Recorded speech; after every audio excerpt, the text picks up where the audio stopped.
What do we want to know about behavior? What are the organizing principles of behavior? The way that this is studied traditionally is using another science that goes back to the 1930s, a science called neuroethology. Neuroethology is the study of animal behavior, trying to understand common principles and rules that underlie behavior. And a variety of principles have emerged from studying behaviors of many animals. I'll illustrate them here with a few colorful examples. Here, the work of Nico Tinbergen in stickleback fish was used to establish the principle that animals have stereotyped behaviors in response to sensory stimuli, that they have innate behaviors that can be reliably observed in all individuals when they encounter certain features of their environments.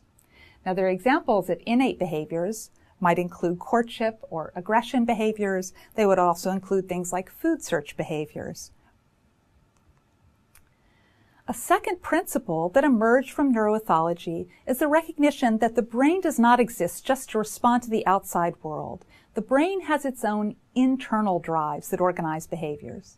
And a lovely example of this from the work of Konrad Lorenz is the fact that newborn birds, such as ducks and geese, have an internal drive to attach to the first moving object they see.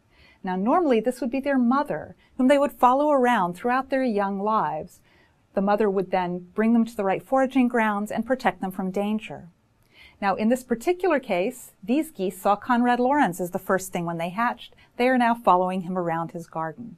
And this process of imprinting and other kinds of special learning processes are observed with respect to these internal drives that animals show to have certain kinds of behaviors.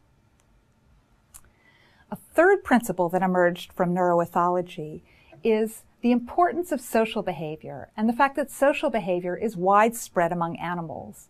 The most dramatic demonstration of this was the work of Carl von Frisch, who worked on honeybees, simple insects, and showed that they have incredibly elaborate forms of communication and social behaviors. So even insects can show elaborate social structures. For example, the waggle dance that the honeybees use to signal to each other about the presence of food, or their use of pheromones to interact with each other and with their queen.